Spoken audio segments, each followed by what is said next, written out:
trying to get on the bandwagon, which is what we're talking about today, is creating momentum, creating a drive towards real assistance to those that are most in need of it. So question 3 is all about momentum, Lisa, and you have the podium. And have you going to do it for us? Oh, excellent. Thank you, Abhi. Thank you. Thank you, everyone. The question is, what advice would you give to an organization, faith-based or otherwise, in Toronto that is just beginning to think about ways to help poor or vulnerable members of society who are homeless or in a housing crisis? Provide examples. We spoke about the Multi-Faith Alliance and its work, and out of that example, we realized that advocacy, and Valerie reminded us it has to be a logical argument. You don't just walk into the office and stamp your way in and out. So you have to have logical arguments, so I highlighted that. Number 2, the importance of votes. So right now we're having all the election debates going on, the multi-party debates are going on. I myself was hoping to be at Wonder Street because of the same issue at ISARC. If you've seen the advocacy that we've been doing, we have signs on lawns, and do not mistake those for political signs, they're not. So that kind of a work is important. We heard also from Nick, don't oppose but propose. So if you walk into the office, make sure you have something tangible, something proper, something researched, some proper suggestions to make, rather than just saying you guys are not doing anything for us, and then they will bring out like the senator's report and show you what they've done. So make sure you have that. Adopt a family, someone talked about that. So there's another strategy that can be used for those who haven't. That's more focused work. Strategy, we heard a lot about partnership and coalitions, and therefore we saw the Interfaith body working for Habitat, although 25% of the recipients of Habitat are Muslims. That doesn't mean that we don't have people from across the board helping. And on partnership, we learned that there are so many coalitions working against this issue, or for this issue rather. ISARC, 5 to 25, Make Poverty History, Multi-Faith Alliance. There are so many going on, so we need to partner with those. As a matter of fact, the focus these days in terms of funding, etc., is to look if you have a proper partnership or not. We also look at some of the Muslim sensibilities we have in our community. For example, offenders coming back into the society, they want to be living in places where they're kind of able to practice their religion. For example, there's halal food or place of prayer, something of that sort. So those are the sensibilities that we have to deal with. So when we talk about housing, sometimes we need to bring that into mind. As well as there's also a portion in the community, Muslim community, that deals with Islamic housing. So again, you may not be able to tap into that market if you go in private development if you don't understand the sensibilities about Islamic finance, etc. And what else we had? Strategy. There was an important reference about Sweden. At 1 million homes in 10 years, and we've seen it, we heard about Calgary example. So if you have strategy in place, again, if you're looking to focus on some form of action, it has to have some kind of a focus. And on the other question, is that okay? What are some of the supports that your organization needs from local, provincial, or federal governments, religious leaders, business community, or each other to move forward and respond to the needs of poor and vulnerable members? So in terms of support, the very clear example this morning, Toronto Star had it, very bold and beautiful. You jam the phone lines and you have the mayor saying he will not stop the funding for the libraries.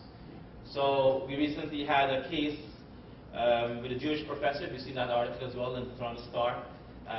Mistakenly, somebody said that he made anti-Semitic remarks at York University. 5,000 petitions were done in a few hours to the Jewish community, and he had to explain himself. So usually, a few years ago, I was part of a coalition at Queen's Park for Darfur. Muslims are brought from an Islamic school and Jewish students, and we had a coalition. And we called in, we texted the Prime Minister's office, called it in, faxed it in, email, whatever we could within in that 2-3 hours, and it was jammed, and he responded. And we know that Darfur has an envoy over that.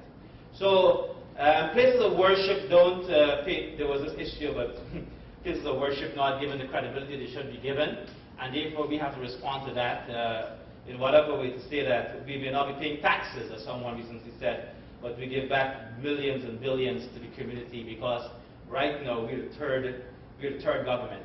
They're downloading everything in the churches and mosques and synagogues to take care of the poor and the needy. Coalitions were spoken about, and we reminded our precious participants today that all is not lost. We have many coalitions, as I said earlier, the MDGs, ISARC, 5 to 25, Campaign 2000.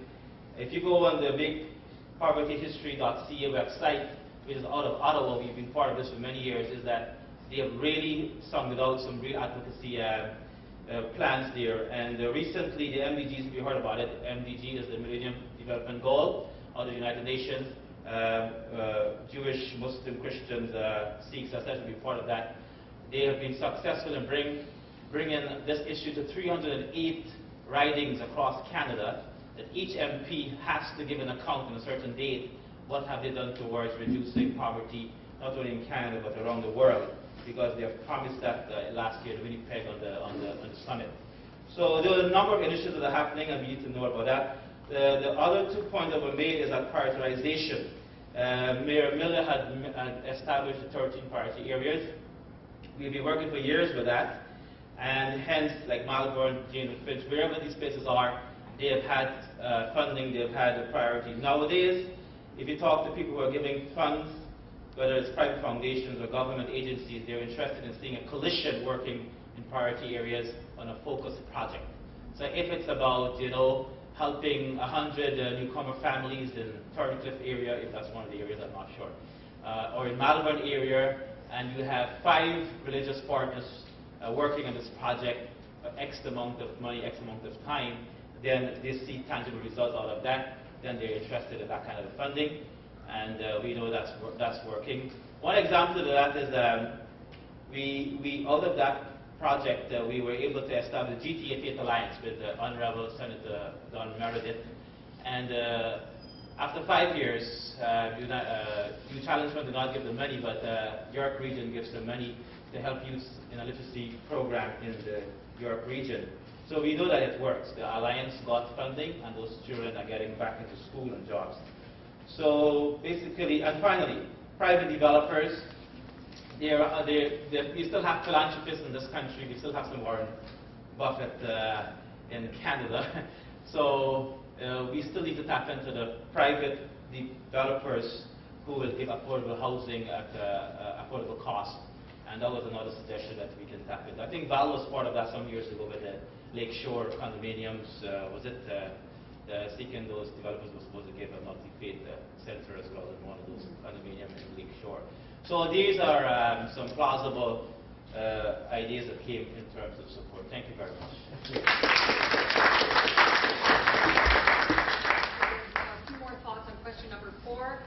This particular group had a lively discussion about that. There was a lot of content, so if you have to comment, Steve, you have the last word. Or maybe that's Brian after you. That doesn't often happen. Rarely happens, so enjoy it.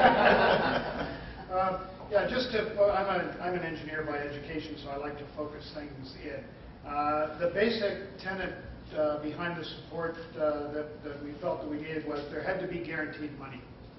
There had to be guaranteed tax allocation directed at this program, but looked at from a capital investment point of view rather than an annual funding point of view, because we are talking in HR terms about human capital. It also needs to be evaluated to see how it works. If you can't measure it, then it will not be valued. But money's not enough. Transitional services, healthcare, psychiatrists, food, all of those things are important. You can give people through a national housing strategy access to affordable housing, but if you don't give them the skills that they need to live from day to day without falling back into their old habits, you will not be successful in the long run, and that's what we're looking for, is a long run and permanent solution.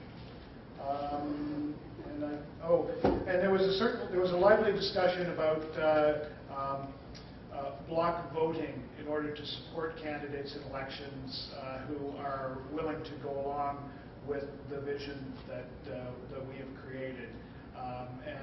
That offered some controversy, but I think at the end we need to be able to reinforce with politicians, both through the front door in language that they understand, facts and figures, not just emotions, and through the back door, which is where the emotions do reach them, taking Alan Grossman out to see the effects of Tory policies in the real life. Thank you.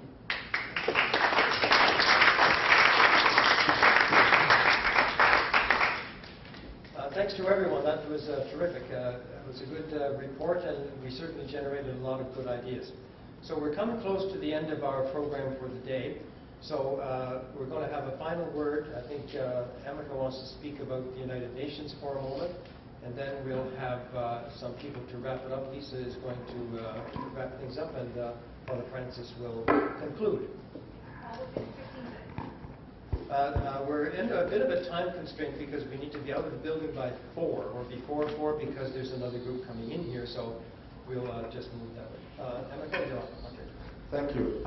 Sorry, I have to speak again. I think I covered the longest distance to be here today, and I have to justify for my organization why they have to pay my flights to come to this place. So I will tell them how many minutes I talked. One thing, there are 2 or 3 things I want to highlight because they just kind of, they were said and we glossed over them and maybe might lose importance.